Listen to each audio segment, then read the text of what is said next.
ब्रह्मभावा नमस्कार माझा सद्गुरु ज्ञानदेवा. अध्याय दुसरा, ओवी क्रमांक 34-33.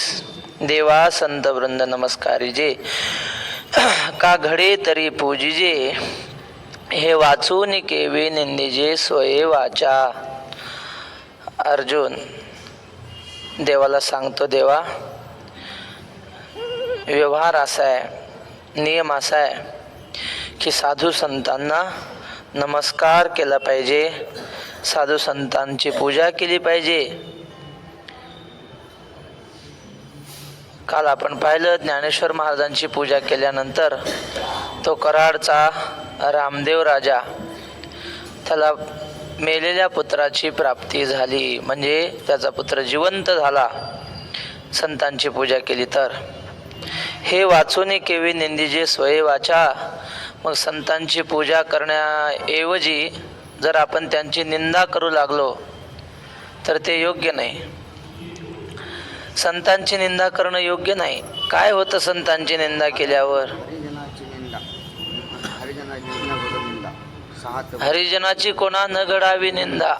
सात गोविंदा. देवाला काहीही सहन होईल, पण देवाच्या भक्ताची कोणी निंदा केली की मग रूपा येऊन या धरी अवतार. भक्ता अभय कर खळा कष्ट, दुर्वास हा छळू आला अंबऋषी, सुदर्शन त्याशी जाळीत फिरे, न साहेची बबरू पांडवा सारिखा, दुराविला सखा बळीभद्र. तुका म्हणे अंगी राखिली दुर्गंधी, अश्वत्थामावधी पांडव पुत्रा. मग देवाला हे नाही सहन होत. असं सांगतात की जेव्हा विदुराने धृतराष्ट्राला समजावलं होतं की महाराज अजून युद्धाला 1 दिवस बाकी आहे, विचार करा, टाळता येत असेल तर टाळण्याचा प्रयत्न करा, कारण तुम्ही राजे आहात. आपण हा प्रसंग पाहिलेला आहे, पण इथं अनुसरून आहे म्हणून सांगतो की धृतराष्ट्राला विदुराने सांगितलं, महाराज तुम्हाला एकांतात बोलायचंय, तिथं कोणीच नसलं पाहिजे, अशा ठिकाणी मला तुमच्याशी बोलायचंय. असं कोण कोणाला म्हटलं? विदुर धृतराष्ट्राला म्हणाले.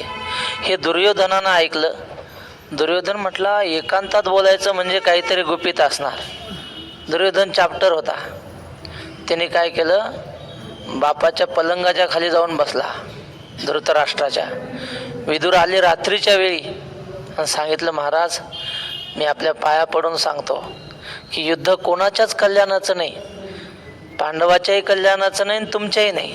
आणि तुम्ही राजे आहात, युद्ध थांबवण्याचं तुमच्या हातामध्ये यंत्रणा सगळी आहे. धृतराष्ट्र म्हणे दुर्योधन ऐकत नाही. मग काय नाही म्हणले, दुर्योधनाला कोंडून ठेवा एखाद्या खोलीत, 2 दिवस सोडायचंच नाही, कसं काय युद्ध होईल सांगायला लागले. काय करावं महाराज, ऐकत नाही दुर्योधन. ते ऐकत नाही वक्ते आबा म्हणायचे, या धृतराष्ट्राच्याच मनात होतं पांडव मेले पाहिजे. हा धृतराष्ट्र म्हणजे शहाणपणा दाखवायचा, संभावित लुच्चा याला म्हणायचं, वरून दाखवायचा शहाणपणा. अहो मला सुद्धा वाटतं युद्ध होऊ नये, पांडवांनी काय केलं बिचारे, पांडव साधू आहेत असं वरून म्हणायचा. पण त्या भीमाला आलिंगन दिलं नव्हतं का? भीमाला म्हणला, मला तुला आलिंगन द्यावं वाटतंय. देव म्हटले, भीमा तू पुढं जाऊन देऊ नको. एक याचा काश्याचा पुतळा केला होता लोखंडाचा, ते पुतळा दे म्हणे पुढे ढकलून. आणि मग धृतराष्ट्राने आलिंगन दिलं. महाराज लोखंडाचा पुतळा चुरा चुरा केला होता. मग भीमाला कळलं, जर मी गेलो असतं तर माझं काय झालं असतं. हे याच्या मनातच होतं धृतराष्ट्राच्या. पण वरून वरून म्हणायचं, काय करावं, मला वाटतं युद्ध होऊ नये. मग हे विदुर म्हटलं, हे बघा दुर्योधन ऐकत नाही ना, मग त्यजेत एकम कुलस्य अर्थे. कुळाचं वाटोळ होत असेल तर हाकलून द्या दुर्योधनाला लात मारून, असं म्हणला. त्यजेत एकम कुलस्य अर्थे ग्रामस्य अर्थे कुलम त्यजेत. गावाच्या भल्यासाठी एखाद्या कुटुंबाचा त्याग होत असेल, त्या कुटुंबाचा त्याग करावा, वाळीत टाकावं एखादं घरानं, जर अख्ख्या गावाचं वाटोळ करत असेल तर. ग्रामस्य अर्थे ग्रामम जनपदस्य अर्थे आत्मार्थे पृथ्वीम त्यजेत. एखाद्या तालुक्याचं जिल्ह्याचं वाटोळ जर एखाद्या गावामुळे होत असेल तर ते गाव हाकलून द्यावं दुसरीकडे कुठे आणि स्वतःच्या कल्याणासाठी अख्ख्या जगाचा सुद्धा त्याग करावा असं सांगितलं. आणि हे सगळं कोण ऐकत होतं खालून? रात्रभर समजून सांगितलं विदुराने. धृतराष्ट्र काय ऐकायला तयार नाही, पण हे दुर्योधनानं ऐकलं. दुर्योधन आला, तिथून बाहेर आला पलंगाच्या खालून, म्हणला माझ्या विरुद्ध माझ्या बापाला भडकून देतो काय? मग विदुराच्या हाताला धरलं आणि धक्के देत देत हाकलून दिला. हो, राज्यात राहायचं नाही म्हणे, आमच्या बापाला भडकून देतो. स्वतःच्या चुलत्याला धक्के देऊ देऊ काढून दिलं बाहेर. विदुराला वाटायचं मी काय भडकून देत होतो का कल्याणाचं सांगत होतो ना, पण ऐकलं नाही महाराज. काय म्हणतात ना ते, क्रोधी अविश्वासी त्याशी बोधकैचा व्यर्थ आपली वाचा शिनवणे सर्पा दूधपान. काय आहे ना नाथरायाच्या हरिभट, सर्पा दूधपान केल्यासारखं होतं ते. म्हणून त्यानं काय ऐकलं नाही, विदुराला दिला हाकलून. आणि मग पांडवांना एवढं वाईट वाटलं महाराज, विदुर काका एवढा साधू माणूस, त्याच्यावर अन्याय झाला. पांडवांचं हृदय भरून आलं, रडायला लागले सगळे. आणि श्रीकृष्ण उड्या मारत होता. अर्जुनाला राग आला, धर्मराजाला राग आला, अरे आमच्या काकावर अन्याय झाला विदुरावर, आणि हा श्रीकृष्ण उड्या मारतो. अर्जुन रागावला, म्हटलं कृष्णा अरे आमच्या काकाचा एवढा अपमान झाला आणि तू उड्या मारतो, तुला आनंद वाटतो? असं होत असेल तर आमच्या इथं राहायचं नाही. आम्ही युद्धात हारलो तरी चालेल, पण आमच्या काकाच्या दुःखात जर तू सहभागी नसशील ना, तुझी गरज नाही, चल निघून जा म्हणे. पहा, अर्जुन श्रीकृष्णाला काढून देत होता का? आनंद व्यक्त करतोय दुःखाच्या प्रसंगी. देवानं सांगितलं, अर्जुना मी आनंद का व्यक्त करतोय माहितीये? आजपर्यंत कौरवांनी किती अन्याय केले, पण कौरवाचं काहीच बिघडलं नाही का? त्यांच्या बाजूने एक साधू होता म्हणले. विदुर त्यांच्या बाजूने होता. आज विदुराला काढून दिलं ना, विनाश काले विपरीत बुद्धी, जब नाश मनुज पर छाता है, पहिले विवेक मर जाता है. म्हटले आता साधूला हकलून दिलं ना, आता कौरवांचा नाश अटळ आहे. मला आजपर्यंत शंका होती की पांडवाच्या बाजूनं मी आहे आणि कौरवाच्या बाजूनं माझा साधू आहे विदुर, आणि देवापेक्षा सुद्धा साधूची महिमा जास्त असते. म्हणून मी घाबरत होतो कदाचित कौरवांचा विजय होतो का, पण आता निश्चित झालंय, आता कौरव जिंकू शकत नाहीत. अरे आजपर्यंत तुम्हाला लाक्षागृहात जाळलं, कौरवाचं काय झालं? वक्ते आबा म्हणायचे साधा दुऱ्याला फोकांडा लागला नाही म्हणे. एवढे अन्याय केले, काय झालं का कुणाला? काहीच झालं नाही. त्याला सर्दी खोकला सुद्धा नाही झाला कौरवांना. का? त्यांच्या बाजूनं साधू होता. आणि आज साधूचा अपमान केला ना, आता त्यांचा विनाश होणार म्हणून मी नाचतो म्हणले, म्हणून उड्या मारतो. अर्जुन म्हणतो ते वाचून केवी निंजी स्वये वाचा, संतांची निंदा करावी का, संतांचा अपमान करावा का? अपमान केला तर असं होतं महाराज, संतापाशी बहु असावे मर्यादा, फलकटाचा धंदा उरपोडी. देव म्हणतो तुम्हाला मला काय शिव्या द्यायच्या ना, द्या शिव्या. सगळ्या संतांनी देवाला शिव्या दिलेल्या आहेत, सगळे संत भांडलेले आहेत. आपल्या फक्त जनाबाईच्याच माहिती तुझी अरे अरे विठ्या मूळ मायेच्या कारट्या, तुझी रांड रणकी झाली. कोण म्हणते? जनाबाई. पण तुकाराम महाराज सुद्धा भांडलेले आहेत. तुकाराम महाराज म्हटले माझी मेली बहुवरी, तू तो जैसा तैसा हरी, विठो कैसा वाचलासी. तुकाराम महाराज म्हणले वाह, आमच्या 8 पिढ्या मेल्या तुझी सेवा वारी करता करता. विश्वंभरा हरी विठ्ठला पदाजी शंकर कान्हया, बोल्होबा श्री तुकारामा तपोनिधी श्री नारायणा. हे 8 पिढ्या आहेत तुकाराम महाराजांच्या. आम्ही ते लक्षात राहत नाहीत म्हणून त्याचं भजनच केलं. विश्वंभरा हरी विठ्ठला पदाजी शंकर कान्हया, बोल्होबा श्री तुकारामा तपोनिधी श्री नारायणा. झालं. तुकाराम महाराज म्हटले आमच्या 8 पिढ्या झाल्या, एक एक सगळे गेले ना. आजा मेला, पणजा मेला, बाप मसना गेला, देखत देखत नातू पंतू तोही तैसा झाला. आणि तुला कस काय काहीच झालं नाही? तू उभाच्या उभा तसाच. असं कस काय झालं सांग, तू का मेला नाही? असं तुकाराम महाराज देवाला म्हणतात. हे भांडणातून सांगायचं की देव नित्य आहे, देवाला विनाश नाही, अविकारी देव आहे सांगायचं तात्पर्य. असं प्रत्येक संत देवाला भांडलेले आहेत. देव म्हणतो मला तुम्ही किती भांडा, शिव्या द्या, मला काही नाही वाटत, पण माझ्या भक्ताची जर निंदा केली ना, मग काटा काढल्याशिवाय राहणार नाही. बस असंच आहे सगळीकडे. म्हणून अर्जुन म्हणतो देवा संतांची निंदा करू नये. तैसे गोत्र गुरु आमुचे हे पूजनीय आम्हा नियमाचे मज बहुत भीष्म द्रोणांचे वर्तत असे. म्हणून देवा हे गोत्र गुरु आहेत, आमचे संत आहेत. भीष्माचार्य म्हणजे काय महाराज? संतच होते ना ते, महात्मेच होते. अहो बापाच्या सुखासाठी सगळा शरीर सुखाचा त्याग केला, आजन्म ब्रह्मचर्याची प्रतिज्ञा केली. जगामध्ये कीर्ती भीष्माची भीष्म प्रतिज्ञा म्हणतात. केवढी कठोर, हे एखाद्या संताशिवाय शक्य आहे का महाराज? निश्चयाचे बळ तुका म्हणे तेची फळ. द्रोणाचार्य भीष्माचार्य हे पूजनीय आम्हा नियमाचे. आम्ही देवाऱ्यात ठेवून रोज ह्यांची पूजा करतो. जसे आपण बोधे बाबांची, कोरेकर बाबांची, वक्ते बाबांची पूजा करतो की नाही, पूजनीय आहेत ना ते, त्याप्रमाणे हे रोज आम्ही यांचं स्मरण करून पूजा करावी असे हे सगळे आहेत. मज बहुत भीष्म द्रोणांचे वर्तत असे. देवा बाकीचं जाऊ दे, ते दुर्याचं याचं बाकीचे, मला बाकी द्यायचं काही नाही, पण भीष्म द्रोणांचे बहुत वर्तत असे. त्यांच्याविषयी आमच्या मनात एवढी श्रद्धा आहे की ते आम्ही सांगू शकत नाही. एवढे आमच्या मनात त्यांच्याविषयी प्रगाढ श्रद्धा आहे. कशी श्रद्धा आहे? जया लागी मने विरू आम्ही स्वप्नीही न शको धरू तया प्रत्यक्ष केवी करू घातू देवा. देवा त्यांच्याविषयी आम्ही मनात सुद्धा वैर आणू शकत नाही. यांच्याशी भांडण करणं हे आमच्या मनात सुद्धा येऊ शकत नाही. स्वप्नीही न शको धरू, स्वप्नात सुद्धा आम्ही असा विचार करू शकत नाही द्रोणाचार्यांना मारण्याचा, भीष्माचार्यांना. तया प्रत्यक्ष केवी करू घातू देवा. आणि मग त्यांना प्रत्यक्ष मी कसा मारू देवा? मनातही येत नाही त्यांच्याविषयी विरोधी विचार. त्यांना प्रत्यक्ष कसा मारू? वरी जळो हे जियाले येथा आघवे यांसी हेची काय जाहले जे यांच्या अवधी अभ्यासिले मिरवी जे आम्ही. जळो काय रे? मला वाटतं ह्यांना मारू नये, आणि हे आम्ही सगळ्यांनी मिळून नियोजन केलं ह्यांना मारण्याचं. काय आमच्या जगण्यात अर्थ आहे?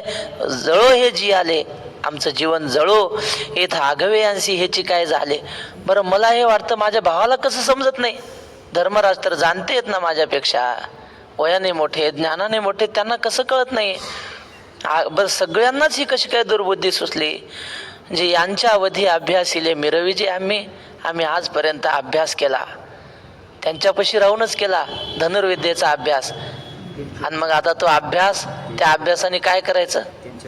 अभ्यास म्हणजे काय? अभ्यास म्हणजे पुन्हा पुन्हा एखादी क्रिया करण्याला अभ्यास म्हणतात. मग आम्ही लहानपणापासून धनुष्यबाणाचे नियम लावण्याचा सराव केला, शस्त्र चालवण्याचा सराव केला, त्या गुरूंनी आम्हाला शिकवलं, आणि आता ती विद्या त्यांनाच मारण्यासाठी वापरायची. हा कुठला न्याय आहे? जे यांच्यावधी अभ्यासिले मिरविजे आम्ही केलेली शस्त्रविद्या त्यांनाच मारण्यासाठी, असं कसं होईल देवा? एखादा सामान्य माणूस मेला ना तर दुसरा एखादा सामान्य जन्माला येतो, पण एक विद्वान जर मेला तर अशा प्रकारचा विद्वान पुन्हा जन्माला यायला करोडो वर्ष जातात. वक्ते बाबा म्हणायचे रंगनाथ गुरुजी गेले, पुन्हा दुसरे रंगनाथ गुरुजी झाले का हो? नाही महाराज, ते रंगनाथ गुरुजी म्हणजे रंगनाथ गुरुजीच. प्रभावती क्षेत्र निवासी नंतम नमामि वेदांत विदाम वरिष्ठम. त्यांच्यासारखा सोपा वेदांत कोणी सांगू शकत नाही. ब्रह्म म्हणजे काय हो? आपण म्हणतो जे कारण नाही, जे कार्य नाही, कार्य कारणाहून वेगळं आहे ते ब्रह्म आहे. गुरुजी म्हणायचे एवढं अवघड सांगू नका, सरळ सांगायचं. ज्याला लेकरं नाहीत आणि ज्याला मायबाप नाहीत ते ब्रह्म. मायबाप नाहीत म्हणजे त्याला कोणी कारण नाही, आणि त्याला लेकरं नाहीत म्हणजे ते कुणाचं कारण नाही. जे कार्य ना कारण जया दुजे ना एकपण आपण या जे जाणं आपणच. किती सोपं सांगायचे. मग आता पुन्हा असे रंगनाथ गुरुजी होणे नाही. वक्ते बाबा म्हटले वैकुंठवासी एकनाथ महाराज देगलूरकर म्हणजे गुरुदेव शेखर महाराजांचे वडील, ते वारले तेव्हा पैठणला शोकसभा झाली, आणि त्या शोकसभेमध्ये भगवान शास्त्री धारूरकर यांचं भाषण झालं, आणि त्या भाषणात त्यांनी छोटीशी गोष्ट सांगितली. ती गोष्ट अशी की म्हटले एक साधू नदीच्या वाळवंटामध्ये स्नान केलं, नित्यनेम करत बसला, वाचत बसला पोथी, आणि पोथी वाचता वाचता त्या साधूला काय झालं कोणाला माहिती, रडायलाच यायला लागलं. हातात पोथी आणि डोळ्यातून अश्रूंच्या धारा चालू. राजा चालला होता. महात्मा दिसला म्हणून नमस्कार केला, पण राजाने पाहिलं की महात्मा रडतोय, डोळ्यातून अश्रू दिसतात. राजा म्हटला, महाराज तुम्हाला काही अडचण आहे का? काही कमी असले तर मला सांगा, मी इथला राजा आहे, तुमच्यासाठी मी काहीही करायला तयार आहे. माझ्या राज्यामध्ये एखादा साधू दुःखी असणं माझ्यासाठी चांगलं नाही. काय पाहिजे सांगा. साधूने अशी मान हलवली. काही नाही म्हणले. मानेनं खुणवलं, काही नाही. नाही महाराज, तुम्ही जोपर्यंत तुमची अडचण सांगत नाही मी तुमच्या पुढून जाणार नाही. काय अडचण आहे सांगा. मग शेवटी साधूने काय केलं, ती पोथी अशी वाचत होते ना, ती पोथी त्या राजाच्या समोर धरली आणि राजाला म्हटले, राजा मी 20 वर्षापूर्वी ही पोथी माझ्या गुरुपाशी बसून शिकलोय. सगळं मला ते आठवतंय गुरु महाराजांनी काय शिकवलं ते. फक्त हा एक श्लोक आहे ना, त्या श्लोकाचा अर्थ सुचत नाही नेमका गुरुजीने काय सांगितला होता. आणि आता गुरुजी नाहीत गुरुजीला विचारायला. आता हे कोणाला विचारू, तू सांगतो का ह्याचा अर्थ म्हणले. राजा म्हटलं, ते बाकी काही सांगा पण हे आम्हाला जमणार नाही.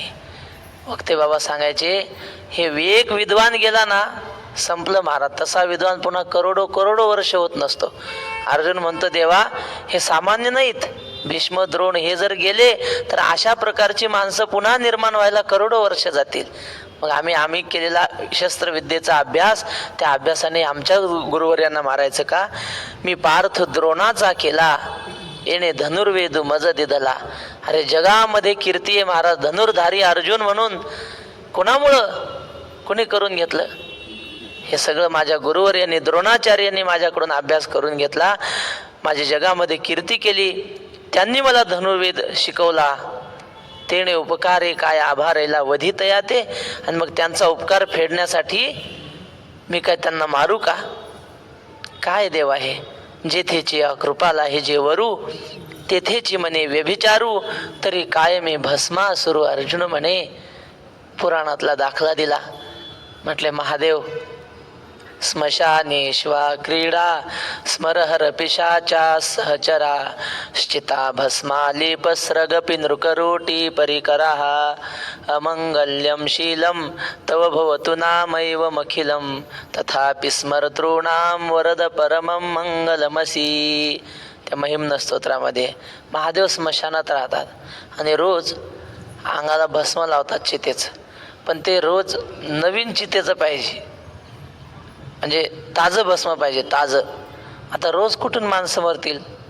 मग आता कोणीतरी सेवक पाहिजे, जिथं कुठं चिता पेटली असेल तिथलं भस्म आणायचं. वैराग्यवान आहे महादेव. आबा म्हणायचे, महादेवाला सगळे लोक घाबरतात, थरथर घाबरतात महादेवाच्या पुढे. का? महादेव जास्त श्रीमंत आहे म्हणून का? गळ्यात साप आहे म्हणून सगळे घाबरतात का? नाही. का घाबरतात? तर वैराग्यवान आहे म्हणून घाबरतात. अष्टमा सिद्धीची उपेक्षा करोनी घेतली योग दीक्षा, घरोघरी मागे भिक्षा महादेव. समर्थ रामदास स्वामीने लिहिले. तर वैराग्यवान आहे म्हणून. म्हणून बाबा म्हणायचे, आपल्याला लोकांनी घाबरावं वाटत असेल तर आपण वैराग्यवान व्हावं. लोक घाबरतात, पैसेवानाला घाबरत नाही. लोक म्हणतात तू तुझ्या घरचा श्रीमंत. इथं कोणी घाबरत नाही पंढरपूरमध्ये. असो. तर असे महादेव.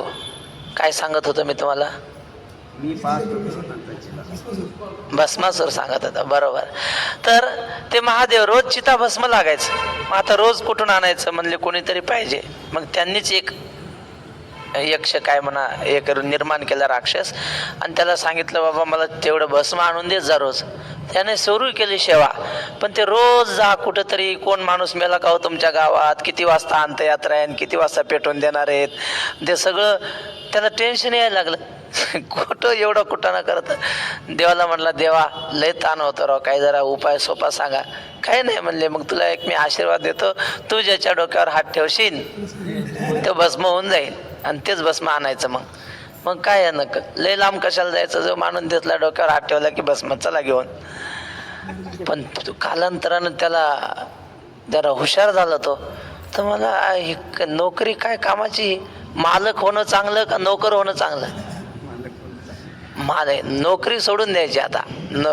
आता मालक व्हायचं. आणि त्यानं पार्वतीकडे पाहिलं महाराज. पार्वती त्रिभुवन सुंदरी, तिच्या नखामध्ये प्रतिबिंब दिसत होतं याचं. तर म्हटला, आपण काय करू आता, लोकांच्या डोक्यावर हात ठेवण्यापेक्षा या महादेवाच्या डोक्यावर हात ठेव. आणि मग पार्वती कोणाची? मग पार्वतीजी आपणच मालक. आली दुर्बुद्धी डोक्यात, गेला महादेवाच्या जवळ. महादेव म्हणले, अरे काय काय नाही म्हणलं, तुमच्या डोक्यावर हात ठेवायचा. हा म्हणलं, माझ्या डोक्यावर हात? महादेव लागले पळायला, कारण वर तर देऊन बसले आधी. मग काय करावं, पुढे महादेव मागे भस्मासूर. भगवान महाविष्णूला कळलं, नारदाने सांगितलं, ना देवा म्हणले, आता तुम्ही मध्यस्थी केल्याशिवाय काही थांबत नाही विघ्न. मग भगवान महाविष्णूने असं सुंदर मोहिनीचं रूप धारण केलं महाराज, आणि आले. आणि भस्मासूर ज्या रस्त्याने पळत होते, महादेव त्या रस्त्यावर उभे राहिले. तिला पाहिल्यावर ते महादेव दिला सोडून भस्मासूर, आणि तुम्ही कोण्या गावच्या, कसं काय? त्यांना चौकशी सुरू केली. ती म्हटली, काय नाही, मी तुमच्यासाठी चालली आहे, तुमच्याशीच मला. असं हो, पण ती म्हणली, तसं नाही जमत. आमच्या कुळामध्ये अशी परंपरा आहे की नवरीसारखं नाचता आलं पाहिजे, नवरीच्या तालावर नाचता आलं पाहिजे नवरदेवाला. समजतंय ना? हां, मग तरच आम्ही विवाह करणार. बर, ते म्हटलं चालेल, तू नाचशील तसा मी नाचतो. मग तिनं नृत्य सुरू केलं. थोडा वेळ असं तसं हातपाय हलवले, कथ्थक नृत्य वगैरे सगळे केले नृत्य. आणि नंतर ती अशी डोक्यावर हात ठेवायला लागली. तो भस्मासूर म्हणला, नाही बाबा, ते नाही जमत आपल्याला. त्याला माहीत होतं डोक्यावर हात ठेव. ती म्हणली, आहो तसं काय जमत नाही म्हणजे कसं, मग लग्न नाही करणार. तो म्हणलं, तसं नाही. ती म्हणली, हे पहा, तुम्ही का घाबरता, डोक्यावर हात ठेवल्यावर भस्म होईल ना. तुम्ही असं करा, असा हात वर धरा, जरा गरम लागलं का काढून घ्या हात, जळू द्यायचं नाही.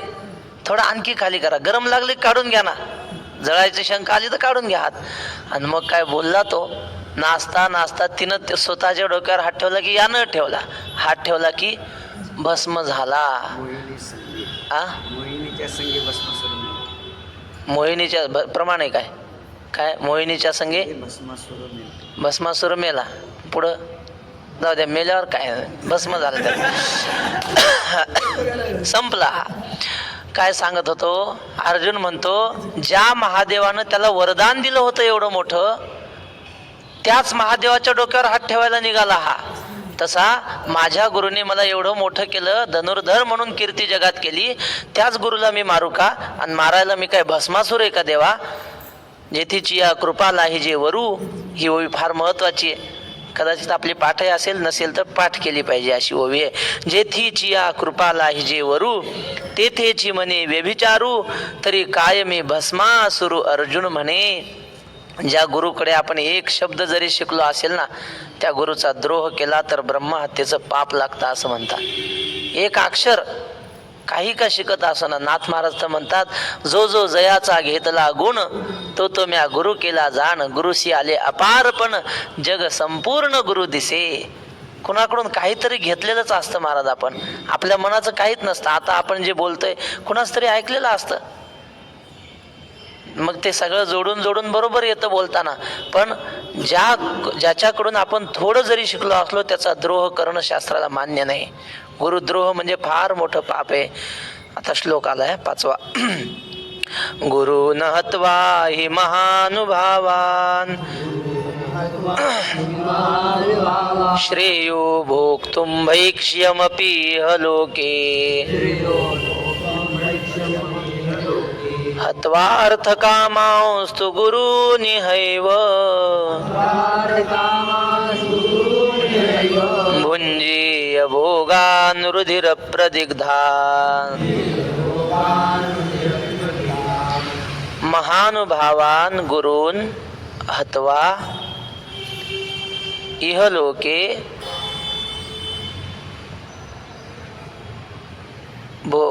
भैक्षम अपि इह भोक्तुम श्रेयाः.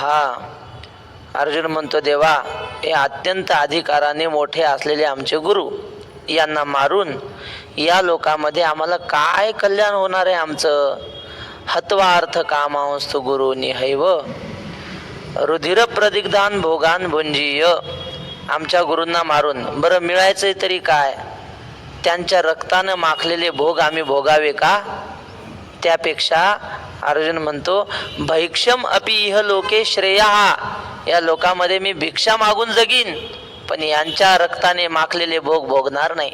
सरळ अर्थ असा, भिक्षा मागणं हे मोठ्या राजाच्या दृष्टीनं चांगलं नाही ना, अपमानाची गोष्ट आहे.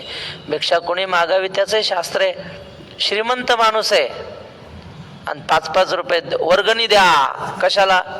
आमच्या मंडळीला साडी घ्यायची. आता काय कमाल झाली. शोभत का? राजयाची कांता काय भीक मागे, मनाची या जोगे सिद्धी पावे. शोभत नाही देवा.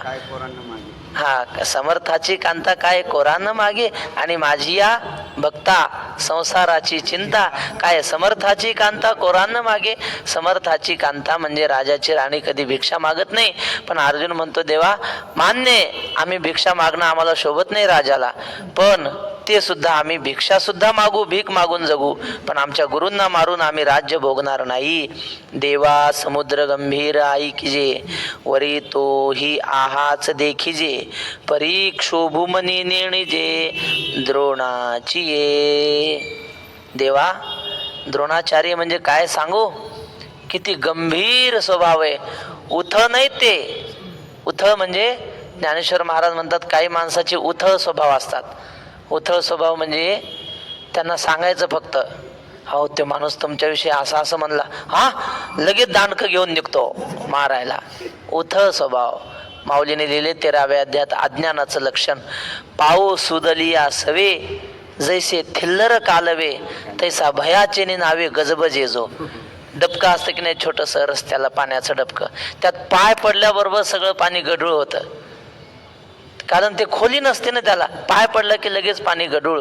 पण म्हणले समुद्रामध्ये मोठे मोठे हत्ती जरी पोहले तरी समुद्राचं पाणी गढूळ होत नाही. का?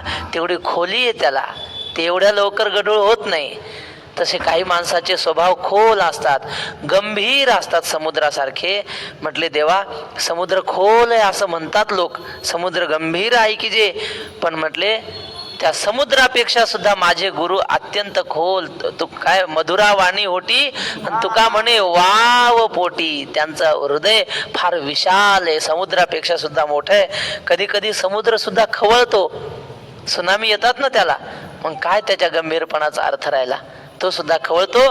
पण माझे द्रोणाचार्य आहेत ना, कितीही अपराध हो महाराज, कधी विद्यार्थ्यावर रागावणार नाहीत, कधी विद्यार्थ्याला आश्रमाच्या बाहेर काढून दिलं नाही. अहो आई काय प्रेम करेल महाराज, एवढं गुरु प्रेम करतात. वक्ते बाबा म्हटले आम्ही साधकाश्रमात होतो म्हणले, आणि बाबांचं लग्न झाल्यावर ते आले होते इकडं. त्यामुळं घरून वडिलांची सारखी इच्छा की घरी यावं निवृत्तीबुवांनी, पण आता येत नाहीत, हे इकडं रंगले. म्हणले मी माझ्या पत्नीला पत्र पाठवलं, म्हणजे काकांच्या आईला, वक्तेबाबांच्या पत्नीला, की मी आता आळंदीत शिक्षण घेतो आहे, मी काही गावाकडे येऊ शकत नाही, तुला माझी पूर्ण परवानगी, तू दुसरा विवाह करू शकते किंवा माहेरी जाऊ शकते, माझी तुला पूर्ण परवानगी. त्यांना काही वाचता येत नव्हतं बाबांच्या मंडळींना, पण दुसरं कोणीतरी वाचून दाखवलं की असा असा तुम्हाला निरोप आहे. महाराज म्हणतात मी काय आता लवकर घरी येऊ शकत नाही, मी इकडंच राहणार आहे आळंदी पंढरपूरला.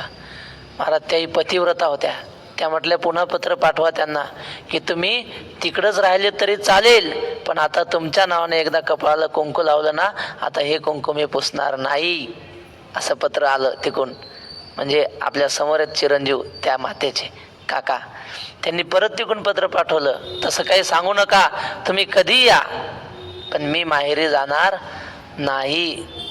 आणि मग बाबा म्हटले आमचे वडील सारखं कुणी ना कुणी माणूस पाठवायचे, जा निवृत्तीला घेऊन या गावाकडे, पण मी काही जात नव्हतं म्हणले. आणि मग बापांनी 4-5 पैलवान पाठवले, त्याच्यापाशी एक पोतं दिलं आणि दोरी दिली, नाही आला तर पोत्यात घालून बांधून आणा. मग आले म्हणले लोक, आणि त्या लोकांनी विनंती केली. गुरुवारी तात्या महाराज साखरे त्यावेळेस साधक आश्रमात होते, त्यांना विनंती केली की याचं लग्न झालेलं आहे, घरी मंडळी आहे, बापाची इच्छा आहे की हा घरी आला पाहिजे. तात्या म्हटले निवृत्ती जा बाबा, सगळ्यांची इच्छा आहे गेलं पाहिजे. मग म्हणले मी पिशवी भरली, निघालो. सकाळची 8-9ची वेळ होती म्हणले, ज्ञानेश्वरीचा पाठ चालू होता साधक आश्रमात, आणि मी निघालेलो, पाहिलं गुरुजी व्यासपीठाहून खाली उतरले, पळत आले आणि मला कडकडून मिठी मारले. म्हणले रडले माझ्या गळ्यात पडून, मी त्यांच्या गळ्यात पडून रडलो आणि ते माझ्या गळ्यात पडून रडले. की एवढा अभ्यास करणारा विद्यार्थी पण नाईलाजाने घरी जावं लागतं. म्हटले अर्जुन म्हणतो, देवा हे गुरुवर्यांनी माझ्यावर असं प्रेम केलेलं आहे, आईपेक्षा जास्त प्रेम केलेलं आहे, त्यांना कसा मारू रे? तुला वाटतंय, तुला काय माहिती गुरुच्या आश्रमात राहून काय प्रेम मिळतं ते? अर्जुना, आता देवही गुरुच्या आश्रमात राहिला होता, पण गुरुच्या उपकाराचं स्मरण अर्जुन करून देतोय. गुरु हा संत कुळीचा राजा, गुरु हा प्राण विसावा माझा, गुरुविन देव दुजा पाहता नाही त्रैलोकी. या गुरूंना कसा मारू? यांचा स्वभाव उथळ नाही, फार समुद्रापेक्षा सुद्धा गंभीर आहेत. परीक्षोभ म्हणे नेणे जे द्रोणाची आहे. वक्ते बाबांनी एक दृष्टांत सांगितला होता. ते म्हटले, एका बाईने मुंगूस पाळलं होतं. मुंगूस, ते मुंगूस त्या घरातच राहायचं, त्याला ते खायला टाकायचे वगैरे, घराचं संगोपन करायचं. एके दिवशी छोटंसं बाळ, 1-1.5 वर्षाचं लेकरू, तिनं पाळण्यात घातलं आणि कपडे धुवायला निघाले. आणि घरात मुंगूस होतं, तिला माहिती मुंगूस सांभाळतं. मुंगूसाला तिनं सांगितलं, बाळाकडे लक्ष ठेव. ती बाई गेली धुणं धुवायला आणि नाही, पाणी आणायला गेली, हांडा भरून आणायला. लांब होती विहीर जरा. आणि ती गेल्यानंतर घरामध्ये एक साप निघाला, मोठाच्या मोठा साप. आणि तो साप की नाही असा उभा राहिला आणि पाळण्यावरच चढला. पाळण्याच्या दोरीला त्यानं वेटोळे घातले. आणि हे मुंगसाने पाहिलं की साप आता पाळण्यात उतरतोय, बाळाला जर चावला तर कसं होईल? मुंगसाने उडी मारली आणि सापाला धरून खाली ओढला आणि त्या सापाचे तुकडे तुकडे केले. मुंगसाने मारून टाकला साप. सापाचे तुकडे केल्यामुळं ते मुंगसाचं सगळं अंग रक्ताने भरलं. आणि मी बाळाचा जीव वाचवला या आनंदात ते मुंगूस त्या बाईला सांगायला निघालं की मी तुझ्या बाळाला वाचवलं, तुझ्या आजचं अन्न खाल्लं ना आजपर्यंत, त्या उपकारातून मी आज उत्तीर्ण झालो, असं सांगण्यासाठी मुंगूस तिकडं नदीकडे निघालं. नदीच्या दिशेने मुंगूस निघालं ती बातमी सांगायला. आणि ती बाई डोक्यावर भरलेला हांडा घेऊन येत होती. आणि ते रक्ताने भरलेलं मुंगूस पाहिलं आणि तिच्या मनात दुसरी शंका आली. तिला वाटलं या मुंगसाने माझं बाळच मारलं, रक्तबंबाळ दिसतंय म्हणजे काय. आणि मग ते रक्ताने भरलेलं मुंगूस पाहिलं आणि तिला राग आला, माझ्या बाळाला मारलं की काय म्हणून. ते मुंगूस आलेलं पाहिलं आणि ते हांडा होता की नाही, तो हांडाच त्या मुंगसावर तिनं आपटला, मुंगूस मारून टाकलं. घरी आली आणि पाहिलं तर सापाचे तुकडे तुकडे झालेले दिसले आणि बाळ शांत झोपलेलं आहे पाळण्यात. मग तिच्या लक्षात आलं की मुंगसाने लेकराला वाचवलं आणि मी हे काय करून बसले, त्या मुंगसालाच मारून टाकलं. कशामुळं झालं हे? उतावळा स्वभाव याला म्हणतात. पूर्ण विचार करायचा नाही, लगेच तापायचं, लगेच अलीकडच्या भाषेत त्याला लगेच रिॲक्ट होणं म्हणतात. लगेच प्रतिकार करणं हे चांगलं नाही. म्हणले आमचे गुरुजी असे उतावळ्या स्वभावाचे नाहीत. देवा समुद्र गंभीर ऐकिजे परी तोही आहाच देखिजे. एवढे गंभीर आहेत ना, आमचे किती अपराध सहन केले म्हणून सांगू. आमचे भावाभावाचे रोज भांडणं व्हायचे, पण गुरुने कधी आम्हाला शिक्षा दिली नाही. आईसारखं प्रेम केलं. परीक्षोभ म्हणी नेणी जे द्रोणाची हे अपार जे गगन वरी तयाही होईल मान परी अगाध भले गहन हृदय याचे. आपल्याला ह्या मठाची लांबी रुंदी मोजायची म्हटली तर मोजता येईल, पण आकाशाची मोजा म्हणलं लांबी रुंदी मोजता येत नाही. अपार येते. गगनम गगन इव असं म्हटलंय. गगनम गगनाकारम, आकाश एवढं आकाशच आहे, ते मोजता येत नाही. तसं म्हणले आमच्या गुरूंचं हृदय किती विशाल आहे ते मोजता येणार नाही. अपार भले गहन हृदय याचे. यांचं हृदय मोठं आहे. नाथ महाराजांनी गणपती बाप्पाचं वर्णन केलंय भागवताच्या पहिल्या अध्यायात. म्हटले गणपतीला लंबोदर का म्हणतात? हे सगळं जग गणपती बाप्पाच्या पोटात आहे म्हणून बोलती लंबोदर. हे सगळं चराचर त्याच्या उदरात आहे म्हणून त्याला लंबोदर म्हणतात. तसं आमच्या गुरुचं हृदय सुद्धा जगा एवढं मोठं आहे, आकाश एवढं मोठं आहे असं अर्जुन म्हणतो.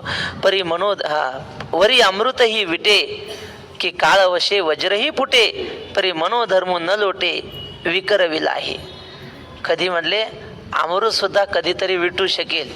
चोखोबऱ्यांची कथा सांगतात विटलं होतं एकदा अमृत, आहे की नाही. चोखोबऱ्याच्या हात स्पर्श झाल्याबरोबर ते चांगलं झालं. सगळ्या रसांचा सार म्हणजे अमृत आहे. पहिल्या अध्यायात आहे ना, अमृत रसी सेविजे रस सकळ असं म्हटलंय. सगळ्या जगातल्या नद्यांना स्नान करण्यापेक्षा समुद्राचं करावं म्हणजे सगळ्या नद्यांचं झालं. तसे जगभरातले सगळे पदार्थ खाण्यापेक्षा, चवी घेण्यापेक्षा अमृताची चव घेतली, सगळ्या पदार्थाची चव आली. पण म्हणले असं अमृतसुद्धा कधी एखाद्या वेळेस विटू शकेल, विटत नसतंय अमृत, पण विटू शकेल की काळवशी वज्रही फुटे. कालांतराने वज्र एवढं कठीण असतं, ते वज्र सुद्धा फुटू शकेल. परी मनोधर्म न लोटे विकरविलाही. आमच्या गुरुला कोणी कितीही फितवण्याचा प्रयत्न केला, आमचे गुरु सहजासहजी असे फितवणार म्हणजे विरघळणारे नाहीत. त्यांच्या मनामध्ये विकार सहजासहजी निर्माण होत नाही. स्नेहा लागी माये म्हणी पेते किरू होये.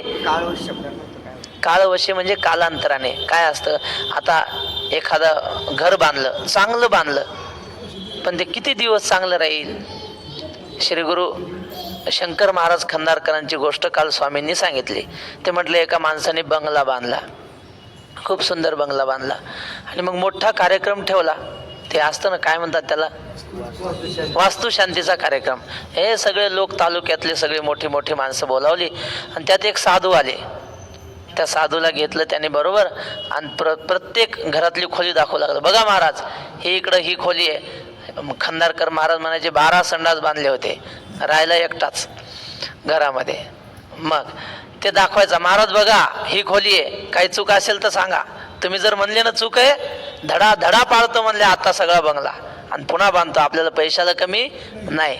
दुसरा मजला दाखवला, सांगा महाराज काही चूक आहे का. तिसरा मजला दाखवला, सांगा महाराज काही दिसतंय का तुम्हाला, शास्त्रानुसार आहे ना सगळं, तुम्हाला मान्य आहे ना, तुम्ही संन्यासी आहेत, तुम्हाला सगळं माहीत असते, चूक असेल तर सांगा. सगळं दाखवल्यावर महाराज म्हणले चूक काय नाही, 2 चूक आहेत म्हणले. 2 काय 2 चूक आहेत महाराज सांगा, आत्ता तुम्ही सांगा, काही काळजी करू नका, मी घाबरत नाही पैसे खर्चायला, पुन्हा दुसरा बंगला बांधेन. काय चूक आहे म्हणले. 2 चूक आहेत. एक, हा बंगला काही काळाने पडणार आहे, ही एक चूक. आणि ह्या बंगल्याचा जरी तू मालक असला तरी मेल्यानंतर तुला मसनात नेऊन जाणार आहे, त्या बंगल्यात जाणार नाही. ह्या 2 चुका आहेत. भरून काढतो का, ते जमणार नाही महाराज. किती चांगलं बांधा, ते कालांतराने पडणार आहे. तसं वज्र किती कठोर असू द्या, ते कालांतराने फुटतं. ते सगळं जगच विनाशी म्हणलं, वज्र तरी काय कायमचं आहे का, फुटतं ते कालांतराने वज्र. पण आमच्या गुरुचा जो हृदय आहे ना, ते एखाद्यावर प्रेम केलं ना, ते महाराज तुम्हाला घडलेला प्रसंग सांगतो. मी सगळं नावासहित नाही सांगू शकत, बाबाने आम्हाला सगळं नावासहित सांगितलेलं आहे. म्हटले आळंदीमध्ये एक विद्यार्थी होता, एका गुरुकडे शिकायला होता. पण त्या विद्यार्थ्याकडून फार मोठा अपराध घडला. लोक आले आणि त्याने आश्रमात येऊन त्या विद्यार्थ्याला मारलं. त्या गुरुकडे याने म्हटले असा असा अपराध केला आमच्या गावात येऊन. गुरुला वाईट वाटलं की माझ्याकडे शिकणाऱ्या पोरांनी असं करणं शोभत नाही. गुरुने दिलं काढून त्याला. मग आता कुठं जावं, असं काळं तोंड घेऊन घरी जावं, गावाकडे लोक काय म्हणतील, शिकायला गेला आळंदीला आणि तोंड काळं करून आला असं म्हणतील की नाही. मग आता गावाकडे जाता येत नाही, गुरु इथं राहू देत नाहीत, काय करावं.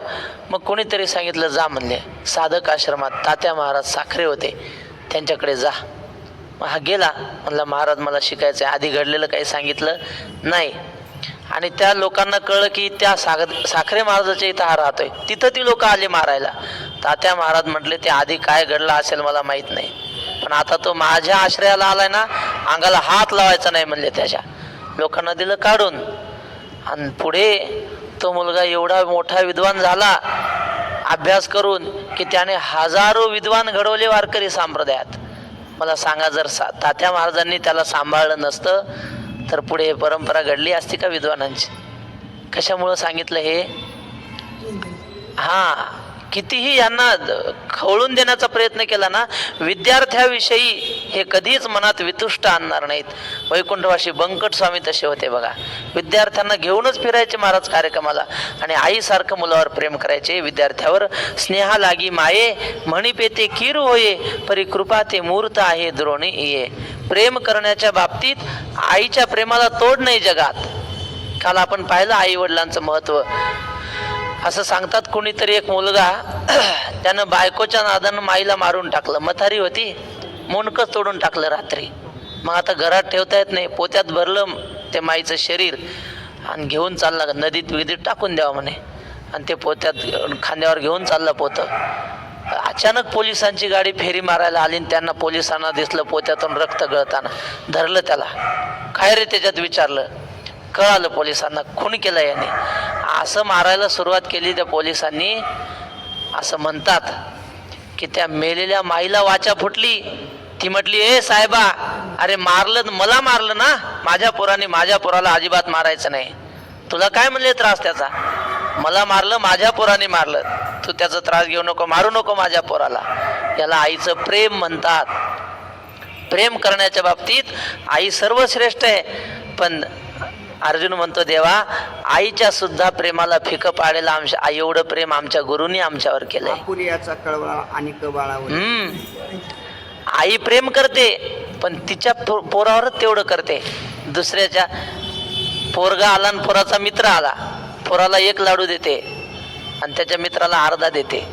आपुल्याचा कळवळा आणि का बाळावरही नाही. हे आईकडे भेदभाव आहे, पण आमच्या गुरुकडे भेदभाव नाही महाराज. गरीबाचा पोरगा आला तरी तसंच शिकवणार.